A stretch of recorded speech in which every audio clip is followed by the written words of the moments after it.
So hi guys, this is Uday and you are watching foundation class. Guys, आज हम लोग करने वाले हैं एनसीईआरटी क्वेश्चन नंबर 4 का सॉल्यूशन। अगर आपको नहीं पता है तो मैं एक बार फिर से आपको रिकॉल करा दूं। बहुत दिनों से वीडियोस नहीं आ रहे थे, इसलिए मैं फिर से बता दूं कि यहाँ पर हम लोग कर रहे हैं एनसीईआरटी का एक्सरसाइज का सॉल्यूशन क्वेश्चन वाइज। तो प्रीवियस हम लोग 3 वीडियोस से करते आ रहे थे, 3 क्वेश्चन को हमने सॉल्व किया था। तो आज हम लोग क्वेश्चन नंबर 4 और 5 का एक छोटा सा कॉन्सेप्ट है, उसको भी दोनों को क्वेश्चन को आज सॉल्व करेंगे। तो क्वेश्चन नंबर 4 और 5 को, तो इसलिए वीडियो को एंड तक जरूर देखिएगा। आज चैनल पे पहली बार आया हो तो चैनल को सब्सक्राइब कर लीजिएगा, ताकि जब भी वीडियोस अपलोड हो तो उसका लेटेस्ट नोटिफिकेशन आप तक सबसे पहले पहुंच जाए। तो चलो आज करते हैं क्वेश्चन नंबर 4 का सॉल्यूशन। तो क्वेश्चन नंबर 4 को सबसे पहले पढ़ते हैं। आपको स्क्रीन पर दिख रहा होगा क्वेश्चन। तो क्वेश्चन नंबर 4 कहता है कि two conducting wires of the same material and of equal length and equal diameters are first connected in series and then parallel in a circuit across the same potential difference।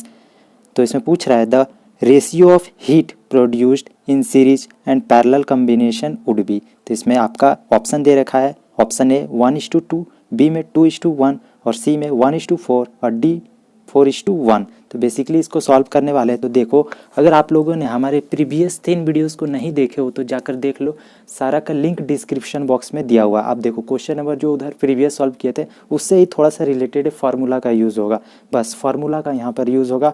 और थोड़ा सा ये समझो। तो हम लोग सबसे पहले बात करें, इसमें दिया हुआ है कि टू कंडक्टिंग वायर का जब सेम मटेरियल से बना हुआ और इक्वल लेंथ है प्लस इक्वल डायमीटर है और एक सीरीज में है पैरेलल में है, तो हीट का बेसिकली रेशियो निकालना है। तो हम लोग देखते हैं कि हीट का तो फार्मूला आपको पता ही है ना, हीट कैसे कैलकुलेट करते हैं। तो हम लोग सबसे पहले इसमें क्या चेक करेंगे, तो जब इक्वल लेंथ का, तो हम लोग मान लेते हैं कि उस वायर का रेजिस्टेंस क्या होगा। तो हम लोग सबसे पहले मान लेते हैं, ये क्वेश्चन नंबर 4 है। क्वेश्चन नंबर 4, तो let the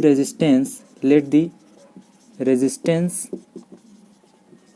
of the wire be are.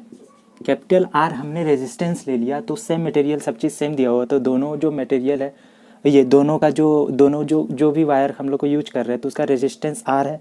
ठीक है, ये मान लेते हैं हम लोग रेजिस्टेंस आर है। अब हम लोग क्या करते हैं कि एक सीरीज़ में एक पैरेलल में, तो इक्विवेलेंट रेजिस्टेंस जो सीरीज में होगा उसमें क्या होगा, तो हम लोग यहाँ पर लिखते हैं इन सीरीज उसका रेजिस्टेंस क्या होगा। तो मान लो इसका रेजिस्टेंस सीरीज में मान लिए आर एस करके, ठीक है, तो वो क्या हो जाएगा बेसिकली। तो हम लोग क्या कर रहे हैं ना, तो इसका रेजिस्टेंस कैलकुलेट कर रहे हैं। तो इसमें हमारा पहला जो दिया हुआ है कि मान लो सीरीज में तो टू कंडक्टिंग वायर है, सेम मटेरियल का, तो हमने मान ही लिया आर ही होगा दोनों का। तो टू कंडक्टिंग वायर है ना, तो सीरीज में जब होगा तो दोनों का रेजिस्टेंस क्या होगा, जुड़ जाएगा। तो आर प्लस आर, दोनों तो आर सेम है वायर का, तो ये क्या हो जाएगा 2R। यस और नो, ये समझ में आता है।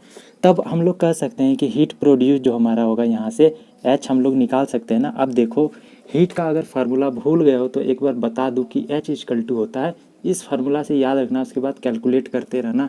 डेराइव अलग अलग तरह से कर सकते हो, प्रीवियस क्वेश्चन में करके मैंने बताया था। तो H हीट जो प्रोड्यूस होगा वो इक्वल टू होता है VIT, Vellore institute of technology, इस तरह से याद रखना। ठीक है, तो यहाँ जहाँ पर ये V वोल्ट है, करंट और टाइम के हिसाब से होता है H। लेकिन यहाँ पर रेजिस्टेंस दिया हुआ है, तो इसी को जब हम लोग थोड़ा सा एक्सप्रेस करेंगे तो इसका कुछ हीट का फार्मूला ये भी निकल के आता है V²/R/T टाइम।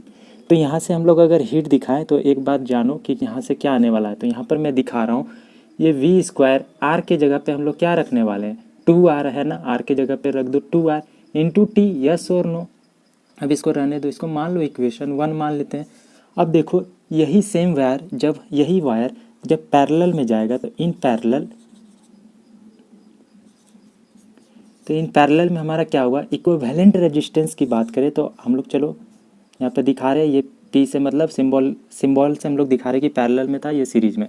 तो ये हमारा इक्विवेलेंट रेजिस्टेंस पैरेलल में क्या होगा, बोलो क्या होता है 1/R, फिर प्लस 1/R सेम है। तो यहाँ से इसका अगर एलसीएम निकाल दे तो ये कुछ आएगा, मतलब R एलसीएम हो गया और 1 + 1 बेसिकली हो गया तुम्हारा 2/R। मतलब ये तो होता है 1/RP, तो इसका मतलब इक्विवेलेंट RP जो हमारा आएगा वो क्या हो जाएगा R/2। यस और नो, ये समझ में आता है ना। तो यहाँ से हम लोग फिर से कहें कि हीट जो प्रोड्यूस होगा वो = कितना होगा, V²/R × T जो फार्मूला है। अब इसके ऊपर फिर ये वैल्यू पुट कर दो, ये वाला V², ये R की जगह पे हम लोग क्या रखेंगे, इस बार R की जगह पे ये वाला वैल्यू रखेंगे ना, R/2। तो देखो, ये R यहाँ रह गया /2 × 2, इसको जब एक्सप्रेस करेंगे तो ये 2 तो ऊपर चला जाएगा, यस और नो, तो ये 2 यहाँ आ गया बाय आर इंटू टी। अब तुम ध्यान से देखो, अगर रेशियो कैलकुलेट करें तो रेशियो किस में बेसिकली मांगा था, रेशियो मांगा था हमारा, ये हमारा रेशियो मांगा था ratio of heat produce in series and parallel combination. तो रेशियो हमारा किस में मांगा था, R S by R P, series and parallel का।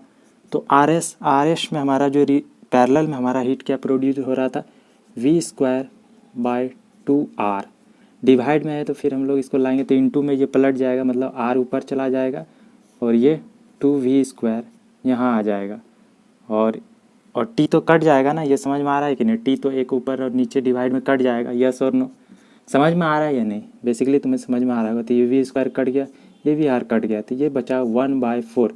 इसका मतलब आर एस इस टू आर पी जो हमारा आएगा सीरीज और पैरेलल का जो हमारा कॉम्बिनेशन में हीट जो प्रोड्यूस्ड हुआ तो उसका रेशियो 1:4। यानी कि अब ऑप्शन चेक करो कौन सा सही है, यस या ये उल्टा निकल गया हमारा, क्या इसमें तो हमारा मांगा था the ratio of heat produced in series and parallel combination, तो 1:4 आ रहा है ना, यानी कि 1:4 इज़ द करेक्ट आंसर, यानी कि सी, ऑप्शन नंबर सी जो है तुम्हारा वो करेक्ट है। समझ में आता है, देख लो एक बार सॉल्यूशन, स्क्रीनशॉट लेना हो तो ले सकते हो, ठीक है। अब हम लोग क्वेश्चन नंबर एक छोटा सा है उसे भी देख लो, क्योंकि इसके लिए तो एक अलग वीडियो नहीं बनाएंगे, क्योंकि क्वेश्चन नंबर 5 जो बहुत ही ईजी है। तो क्वेश्चन तुम्हें बेसिकली स्क्रीन पे दिखेगा। तो इसमें कहता है कि how is voltmeter connected in the circuit to measure the potential difference between the 2 points. अब देखो, अगर सर्किट वाला तुम लोग पढ़े हो गए ना, खुद से भी पढ़े हुए, ऐसे तो मैंने पढ़ाए थे सारे लेक्चर, आपको इलेक्ट्रिसिटी का कवर कराया था ना, प्लेलिस्ट में चेक कर सकते हो। तो वोल्ट मीटर कहाँ कनेक्ट होता है ये बताओ। मीटर तो आपका सीरीज में कनेक्ट होता है, ये पता है कि नहीं, क्योंकि करंट को मेजर करता है। वोल्ट मीटर पोटेंशियल डिफरेंस को मेजर करता है, इसलिए वो कहाँ कनेक्टेड होता है, वो हमेशा पैरेलल में कनेक्ट होता है। तो समझ में आ रहा है ना, तो इसको हम लोग कह सकते हैं कि वोल्ट मीटर कहाँ कनेक्टेड होता है, वो always connected in a parallel, ठीक है। तो ये तुम्हारा पूछा ही है कि how is a voltmeter connected in circuit to measure the potential difference between 2 points, तो ये हमेशा पैरेलल में उसके कनेक्ट रहेगा, ठीक है। तो क्वेश्चन नंबर 4 और 5 तक सॉल्यूशन हो गया। अब हम लोग नेक्स्ट में करेंगे जो बहुत ही इंटरेस्टिंग क्वेश्चन है, थोड़ा सा है टिपिकल टाइप का क्वेश्चन, न्यूमेरिकल है बेसिकली। क्वेश्चन नंबर 6 को अगले वीडियो में सॉल्व करेंगे। तो चलो ऐसे ही हम लोग धीरे धीरे सारे कंप्लीट कर लेंगे, एग्ज़ाम से पहले ही कंप्लीट हो जाएगा, इसी मंथ में हम कोशिश करेंगे सारा कंप्लीट करा देने का। तो चलो मिलते हैं नेक्स्ट वीडियो में। तो देखो गाइस, मिलेंगे तो अब नेक्स्ट वीडियो में, लेकिन वीडियो पर पहली बार आए हो तो प्लीज़ वीडियो को लाइक करो, ज़्यादा से ज़्यादा शेयर करो, ताकि हमारा भी चैनल थोड़ा सा ग्रो हो और हम आपके लिए ऐसे ही कंटेंट लाते रहें।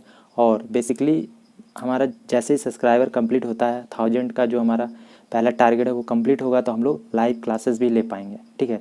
चलो मिलते हैं नेक्स्ट वीडियो में, तब तक के लिए tata bye bye, have a nice day, thank you for watching this video.